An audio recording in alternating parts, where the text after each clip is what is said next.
Hello, welcome to this video. Thank you so much for tuning in and sharing in this now moment with myself and with one another. If you haven't seen these videos before, welcome back. If you have, my intention is unity and oneness and the highest levels of love light. I just want to go into a little flow. The most recent video that I did was a recap of some writings that I've done that have been in flow, which some people refer to as channeling, some people refer to it as automatic writing.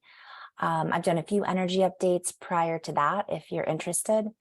Some of the energy updates that I give are ongoing. They are interlaced with messages that are essentially what my team, my guidance team shares with me are beneficial for our expansion, essentially all shared from my own perspective. So this particular video, I will just go into a little in and out of flow. It'll probably include some energy updates, and I don't know where it'll go. It might include all kinds of fun things. So some of the information is just meant to be felt, not necessarily understood, and we'll go from there. As we allow ourselves to free flow into this space of free flowing information, of freedom flowing through our veins, through our own architecture, our divine blueprint, that which is held within a fingerprint, within a grand design schematic, is at our fingertips. Many of us are looking for peace outside of ourselves. Many of us are looking for pieces of ourselves outside of ourselves. And while each one of us brings to the puzzle a grouping, if you will, it allows us to group together and find significance within that group. We are able to signify, PHI, we are able to conduct more within a group setting, within a higher score, within more, if you will. We have our support team when we unite with one another. And while this is very important, this is a play on words, important, which I might come back to in a minute. It is equally important for us to find our own design, our own schematic that is held, encapsulated within our own space, our own ability to feel our space, our own ability to feel spacious inside of our own domain.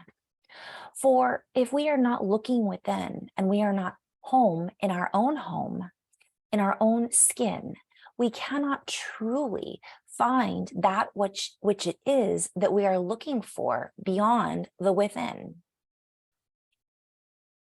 And so we redirect the energies to look, to feel, to find, so that we can redefine that which it is that we are living within.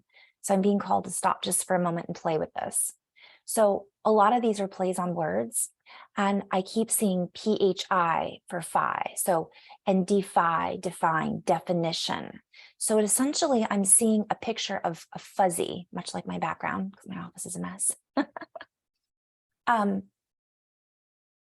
This fuzzy picture. And many of us are looking for more, for clarification. We want more of this. We want more of that. And I will do an energy update maybe at the end of some synchronicities that I had in some healing experiences this week about wanting more. And this includes collecting stories, collecting friends, collecting people in our lives, but never really truly feeling what it is that defines us. And each of us has an individual, unique blueprint, a fingerprint, and there is nothing else like that. Each is an individual, different fingerprint that allows us to define ourselves, our reality, differently. So we're being called to go within and look at this schematic, look at this blueprint and see, what is it that makes me feel good? What is it that makes me tick, right? What is this sound that I'm feeling, hearing, tuning into? And when I say sound, I'm just hearing listen. What is it that we're longing for. And that has to do with the play on words with waves, the long wave versus the short wave, the long run versus short-term validation. And so the longer we can hold this frequency of conductivity that many of us are recognizing, oh boy, I just went into another flow. So let me just rein it back in. We're being called to not only group together and to reorganize with those individuals and those groups that collectively inspire us and make us feel good, and we in turn give back to and hopefully make feel good as well. Although you can never make someone feel good, but it's more of a ripple effect that we have energetically is what's being said and shared. And we're just being called to recognize this feeling inside of us is what's being stirred up by the interaction with our brothers and sisters, right? So if somebody is inspiring us, that inspiration came from inside of us, even though it seems like it was an outside source. And so it's both, right? It's not just one, it's both of those things. So we are being called to redefine, and I'm being called to play with that just for a moment, so I will. And I love this, you guys. So when I use this word play, or part of what I do is I am really called to get everybody else to play with words, because the definition of who we are, which is in relativity, in relation to this particular message, is about redefining or changing what it is that we see things as. So a lot of things are being redefined right now, of course, and that's something else. That's a different subject matter altogether. That's a play on words. So many things are being redefined right now. That's a different subject matter altogether. That one sentence in itself is altogether, we are redefining our reality and how does we want to interact with each other? How does we play with each other? But the thing to keep in mind is there are certain basic definitions that do define our reality. However, even those are shifting, and we are making a conscious recognition that we are no longer necessarily who we once were, right? And I say this a lot, and it's something that's important to recognize. But a definition is a statement of the meaning of a term, word, phrase, or other set of symbols. So I'm just kind of on Wikipedia playing with this for a minute. An extensional definitions, which try to list the objects that a term, there's all kinds of definitions within the definition. Mathematics, a definition is used to give a precise meaning to a new term by describing a condition which ambiguously qualifies what a mathematical term is and is not. Definitions and axioms form the basis on which all of modern mathematics is to be constructed. Now, just looking this up has thrown me into a complete other subset or bubble of wordplay. So I will just say that to try to keep this simple to start, I'll take this into another video at some point. What I was saying is we're redefining. So we're changing the terms, and we're also changing the basis on which everything else is to be constructed. So when I read that, when mathematics is to be constructed, it's not done being constructed.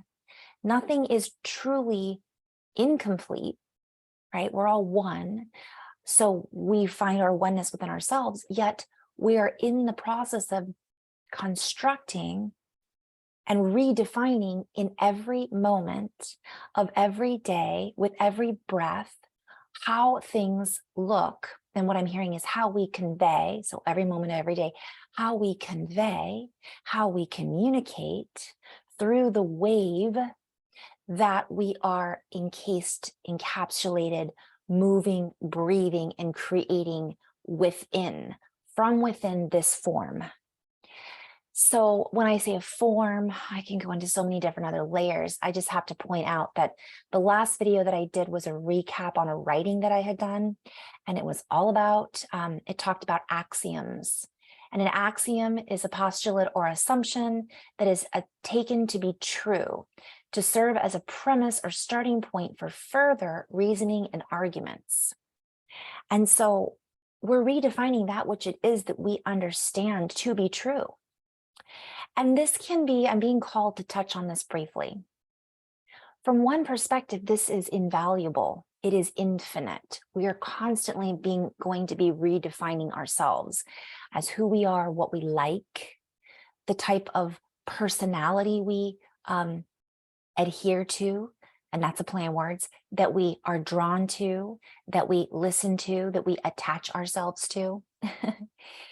But ultimately, the ultimate truth is deeper than all of that and needs no redefining. It is the essence of pure love, bliss, joy, abundance. Those are the basic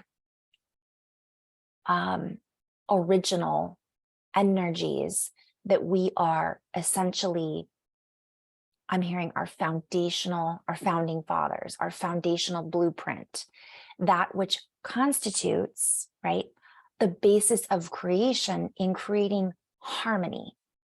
Everything else is constantly being redefined based on who we are, how we see things, and how we are becoming.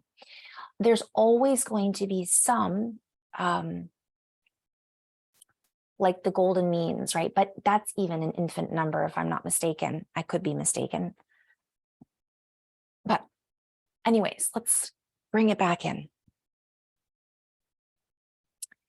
So as we allow ourselves to go within, as we allow ourselves to continuously go within and adjust our frequency, as we make these adjustments frequently, as we look within frequently to readjust how it is that we are experiencing, what we are experientially moving through, we then begin to move through certain points of misdirection or points of information that are no longer part of our truth, that are no longer truly held within as important to us as a human, as our expansion outnumbers and outgrows our old capacity or wherewithal or bandwidth of understanding. We begin to reach out, we begin to branch out and draw to us more of those experiences, people, places, things that assist us in remembering more. So it opens the door for us to recognize and see within more of ourselves. And one might say, well, is this selfish to continuously go within? And we would say our team, our higher selves, our connection to all things, we would say that our energy is a direct reflection of all that we are reflecting back to us.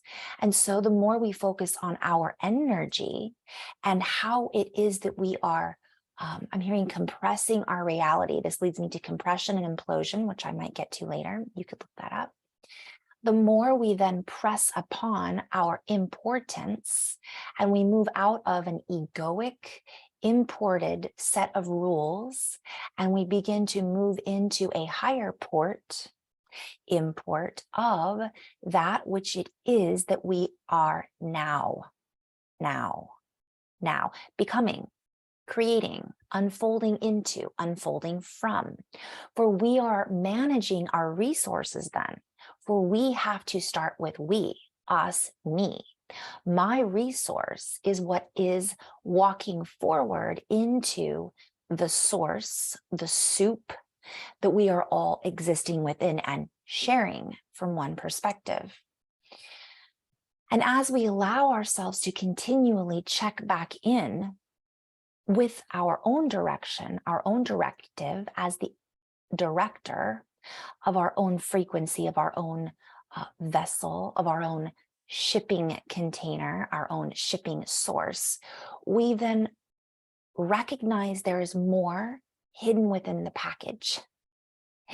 We are able to find, I'm hearing packets of, playing with words, packets of information, open a deeper package, recognize as we present ourselves that we are continuously offering a presentation, therefore an interaction, right?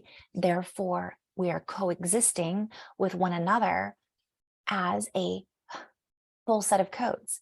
So if we are not, I'm going to pause just for a moment, if we are not looking inside and saying, what makes us happy now? What is it that brings me joy now? How can I be of service to my highest expansion while maintaining a place of bliss? And this means feeling it all. So that's important to kind of tune into. Sometimes we have this idea, and I've said this so many times, but for those of you who are new watching this video, that we have this idea that bliss means everything is sunshine and rainbows all the time. And yes, being in bliss feels great, and it is sunshine and rainbows, but it is also a balance. And as we find this balance, it's that line that goes down the yin yang. It's walking that line in balance and harmony, but being able to feel as a human all the other feelings that we have in order to experience this life, right? And so this helps us to recharge our own energy, our own field. It's not coming from a place of selfish, like I have to take care of myself and nobody else matters. It's more of, I am taking care of myself. And when I take care of myself, everything matters because I am part of the matter that everything else exists within. And therefore, what I do matters because it makes an impact on creationary matter. We have a bigger impact then on everything we come in contact with. So it's self-care. It's what I'm hearing is this idea of self-preservation.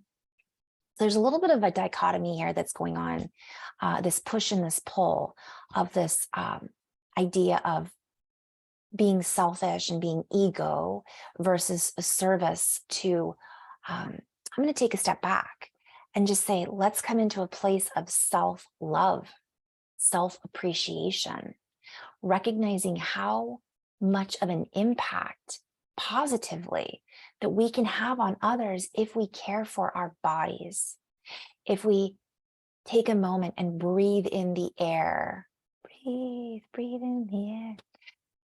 Pink Floyd reference, that is part of us. Recognizing that as we breathe in that air and then we expel that air, we are part of creation itself. We are interwoven with how we respond to the air, aether, the waves, the particles, the light that we are all breathing in and out of. It's not separate from us. And when we start to realize that, that means we're going within, even with that one little brief moment of introspection. And that actually takes us out of narcissism or, so I'm being called to talk about that briefly because that's a big topic right now. There are people who are focusing, and in actuality, we have this concept. So this is what my guidance team has kind of shared with me about narcissism. We have this idea that a person who is completely narcissistic is only focused on them. Their only purpose is them. Their only source of everything is them. But in actuality, that then is, they're not focusing on their heart. They're not necessarily focusing on bliss because most narcissists aren't truly happy. It is a persona. It is an identity. It is an ego that they have then encapsulated themselves within. And they are held within that pattern of self-absorption. So rather than absorbing from this light and this energy and the oneness of what we're all connected to, it's an inversion of the self. And so it becomes, and this is just my perspective, it's not that that person doesn't necessarily have an understanding of who they truly are, which isn't, they're not connected through all things. They're not truly going within to find their own resource or their own light or their own bliss or their own charge. So therefore they redirect that energy by projecting onto others their selfishness. And in actuality, they're actually pulling energy from other people, even in order to fuel themselves, in order to feed themselves, because they don't realize that they can do that on their own. And in their mind, that they don't realize they're doing that, which makes them a narcissist, right? So I could go into so many different layers. That's just my one piece of the narcissist puzzle, but there's so much more. And so we're really being called to see that reflection and see how that can happen if we focused, and that can go the other way of like a martyr, where we're so focused outside of ourselves that it on other people, but we're doing it because we think that makes us feel good. And a martyr isn't necessarily doing it for themselves. Oh, excuse me. They're not necessarily doing it for other people. In essence, they're doing it for themselves, which is a little bit also selfish, because ultimately they're being selfless, but they're doing it because they feel that that's what fuels them. And from one perspective, it does. Service to others and helping others does fuel us. It feels good to help other people. That's why most of us do what we do.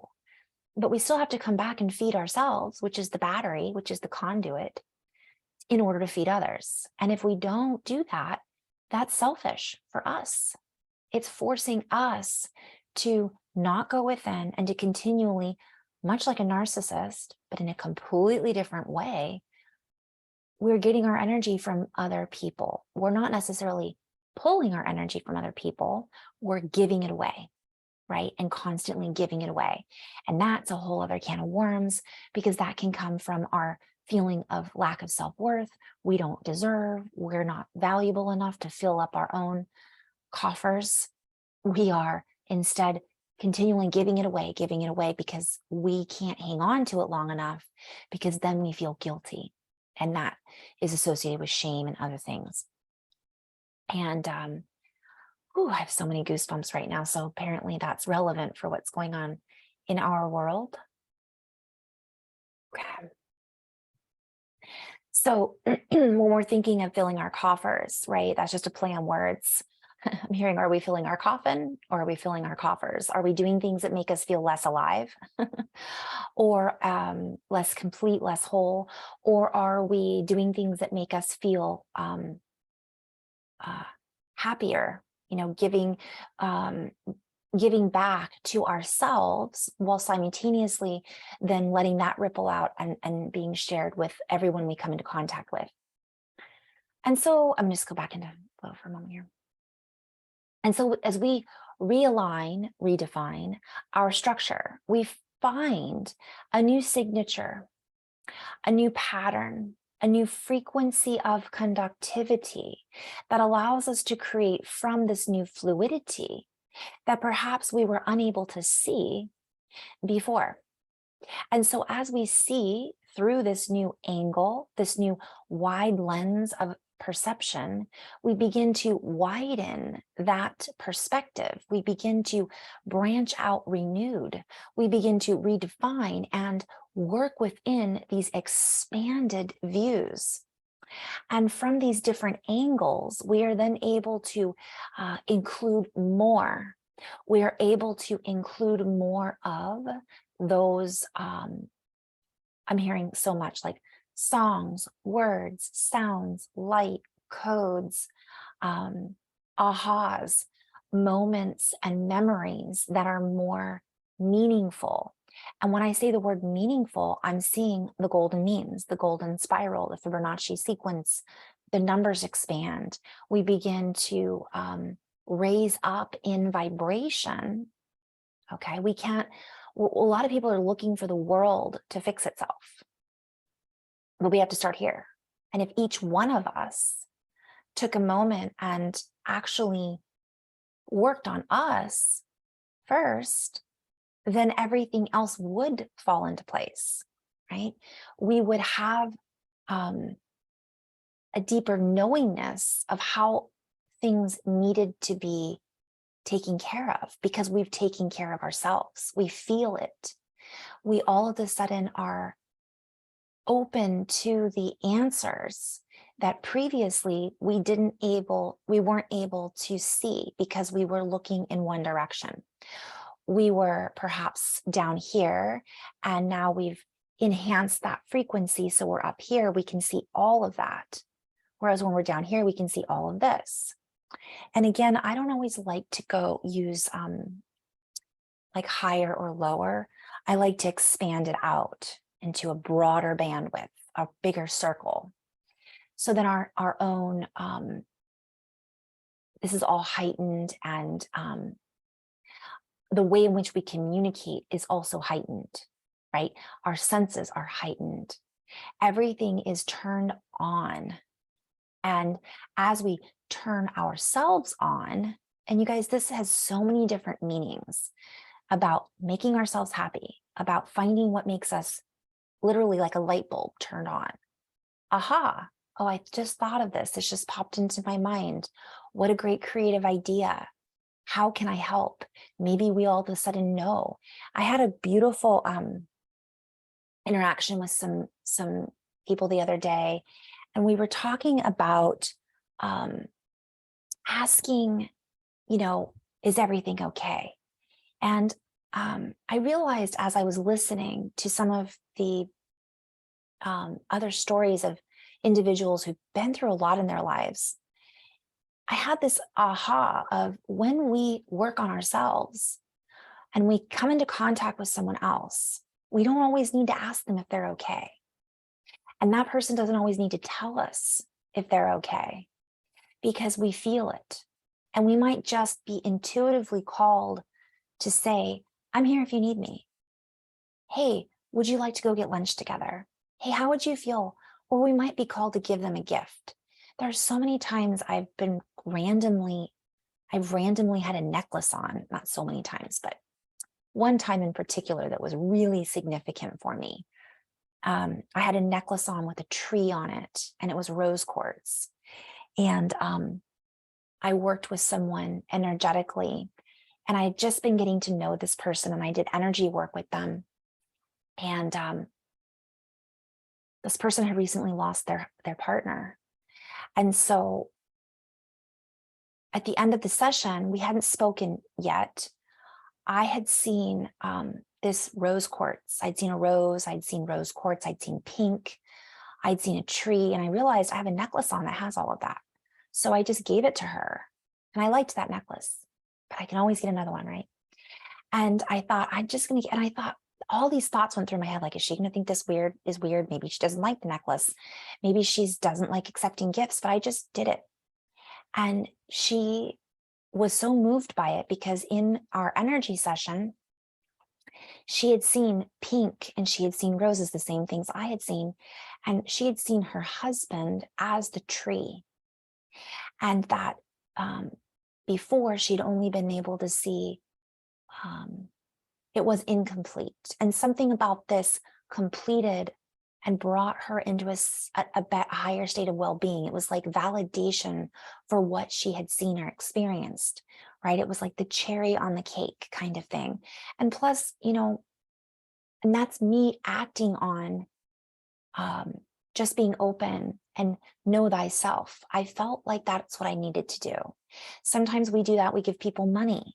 Sometimes we might bring someone cook them dinner, and we don't know why we want to bring them cookies or whatever it is. The difference between me doing that was I wasn't doing it because I wanted to feel good, right?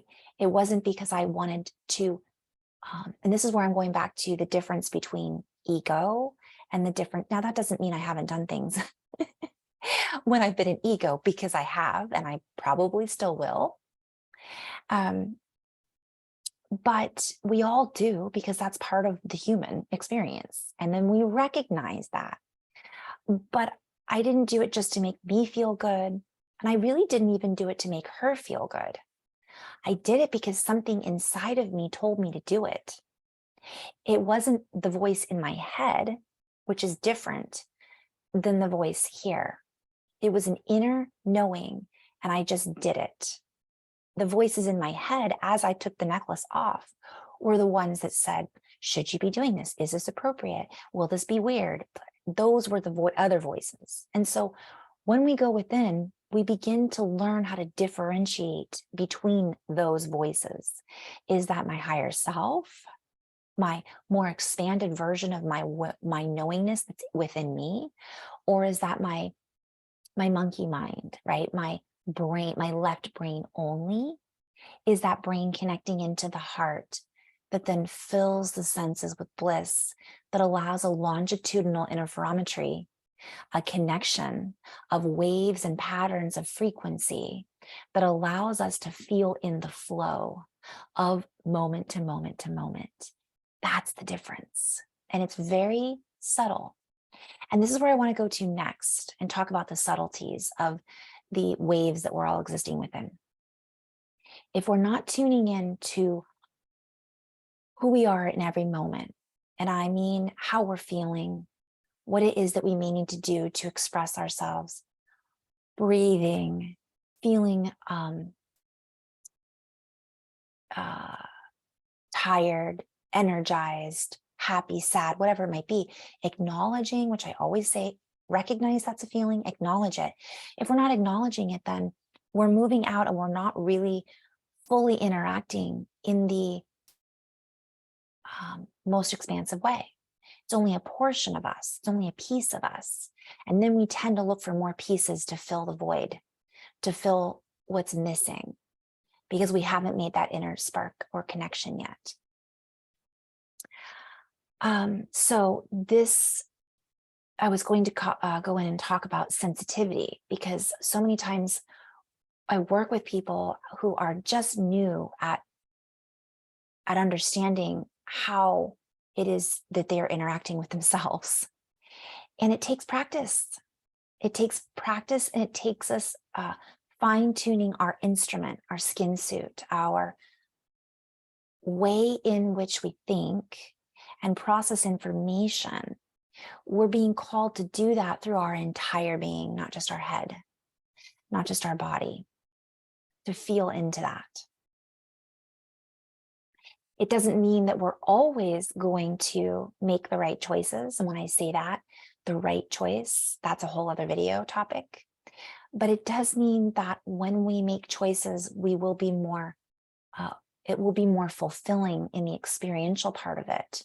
And even if we make a choice that we maybe go back and later say, maybe I could have shifted that choice or made a different choice, we're still able to gain value from it and give value even within those choices from one perspective.